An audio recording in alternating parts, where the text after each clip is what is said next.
Hello, friends. Today, we will examine another horrific case together.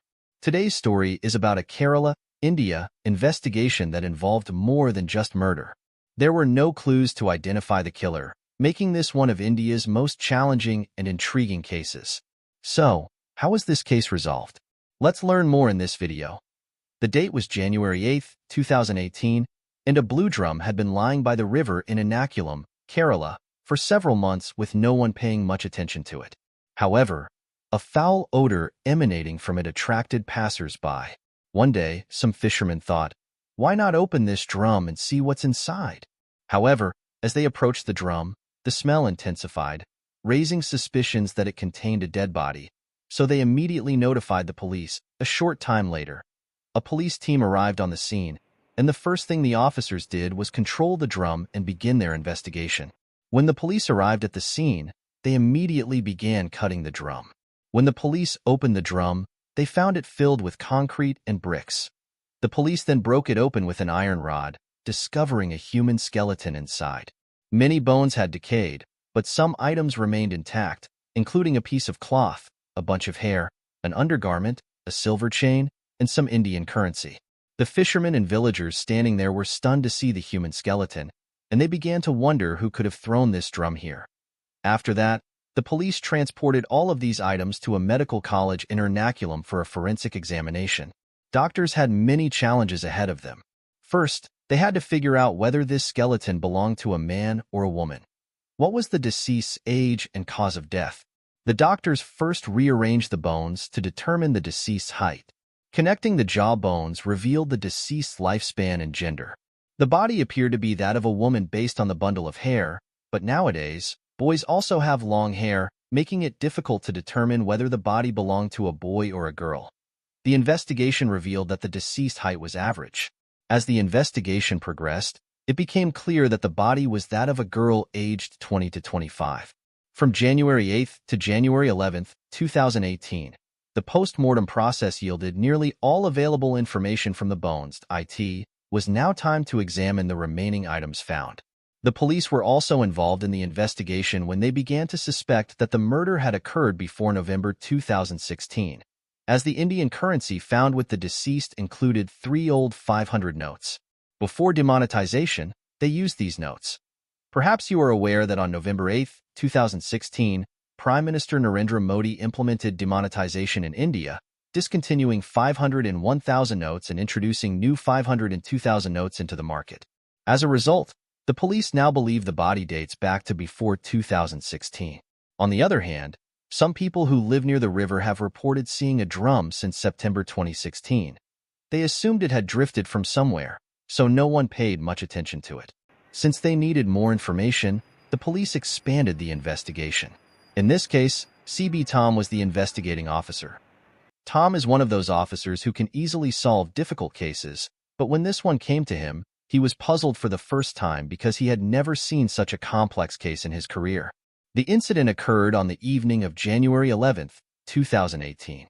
Tom received a call from the doctor who conducted the postmortem. He informed Tom that he had discovered a 6.6 centimeter screw washer in the ankle bone, but was unsure whether it would be useful in his case. Perhaps the victim was in an accident, and the surgeon applied this screw washer with writing to the ankle during surgery. However, we lack a sufficiently advanced microscope to decipher the writing. If you make the necessary arrangements, we can investigate. After arranging for a high-resolution camera, CB Tom discovered that the screw washer bore the name Pitcar. CB Tom now knew who made the screw washer and what batch number was on it. Pitcar is a Pune-based surgical equipment manufacturer. The investigation has now begun to learn more about this company and its clients. CB Tom discovered that the Pitcar company only has one branch in Kerala and supplies surgical equipment throughout the state. Coincidentally, this branch was located in Ernakulam. When CB Tom arrived in Pune with his team, he asked the manager, who stated that they had dealt with surgical equipment for years. If you have any additional information, please let us know. It is difficult to determine when and to whom we sold this equipment. Then CB Tom informed them that the murder occurred before November 2016. He requested all 2016 information, and the branch sifted through the data, discovering that they delivered a total of 161 screw washers, 155 of which went to Maharashtra and Gujarat, and the remaining 6 to the areas surrounding Ernakulam. Following this, the police's various teams visited the homes of these 6 patients, 5 of whom were easily located. The only patient not found was Shakuntala, 54. The police then went to the hospital where Shakuntala had her surgery. After scanning the entire data set, the police only found Shakuntala's name. However, the police discovered a name that repeatedly appeared in the visitors list, Aswati, along with her address. The police then arrived at her home and questioned Aswati about Shakuntala. Aswati stated, "Shakuntala is my mother. I don't talk to her anymore. She has been missing since September 2016. The police inquired, "If she was missing, why didn't you file a report?" Aswati responded, "We didn't get along. Whether she talks to me or not is irrelevant to me. I have no connection with her."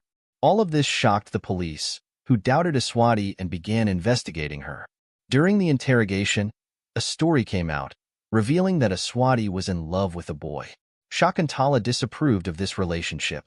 However, the daughter eloped and married the boy. After that, they had 2 children, but their relationship did not last long, and they divorced in 2016. Shakuntala, on the other hand, lived independently of her husband in a rented home. Her previous source of income was selling lottery tickets. Following the divorce, Aswati moved in with her mother. Around the same time, Shakuntala was riding her daughter Aswati's scooter when she was involved in an accident. People in her vicinity admitted her to the hospital, where she underwent ankle surgery. Meanwhile, Aswati began an affair with a young man named Sajit and later married him. Sajit has now started living with them in their home. Shakuntala contracted chickenpox a few days later, so Aswati went to a nearby lodge with the children for a few days to avoid contracting the disease. However, Sajit was still living there. When Aswati returned home after a few days, she asked Sajit, "Where's Mom?" Sajit stated that she had gone to Delhi to visit her friends. After this, "I'm not sure where she is." The police then asked Aswati, "Where is your husband, Sajit?" According to Aswati, the day he found out my mother had gone to Delhi, he died of a heart attack. The police, suspicious of this situation, contacted the hospital where Sajit was receiving treatment. The doctors confirmed that Sajit died of a heart attack. This case became even more complex for the cops. When the police began questioning the neighbors, they discovered that Sajit was already married and had a wife, despite the fact that he was only living with Aswati in a live-in relationship. When the police tracked down Sajit's first wife, Sariga, she told them a new story. Sariga informed them that she and Sajit had been married for 8 years, but did not have children. Sajit was fond of children, so he began an affair with Aswati. When Sariga learned about this, Sajit assured her that he had no plans to leave her and that they should support Aswati together so that they could have children. Sariga agreed, but when Sajit's mother, Shakuntala, found out, she was furious and threatened to tell her daughter about it. Sariga attempted to explain to Shakuntala and her husband, but they did not respond. Shakuntala stated that she would distance herself from her daughter and grandchildren.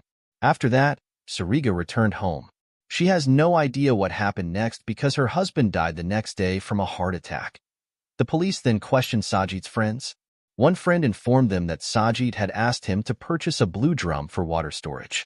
3 friends also claimed to have seen Sajit putting something into a blue drum. This information helped the police solve the entire case. The police now had a full picture in front of them.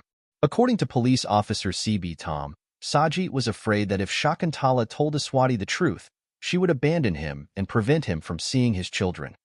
Consequently, Sajit bears responsibility for the murder case in Kerala, India, where the investigation garnered more attention than the actual murder. When Shakuntala revealed the truth to Aswati, she left him, preventing him from seeing his children again. As a result, Sajit murdered Sajit. He so regretted the murder that he tried to commit suicide by swallowing chemicals. The chemicals he swallowed caused a heart attack, which ultimately led to his death. After solving the case, the police closed the investigation, but the murderer had already passed away. That's it for today's story. Thank you.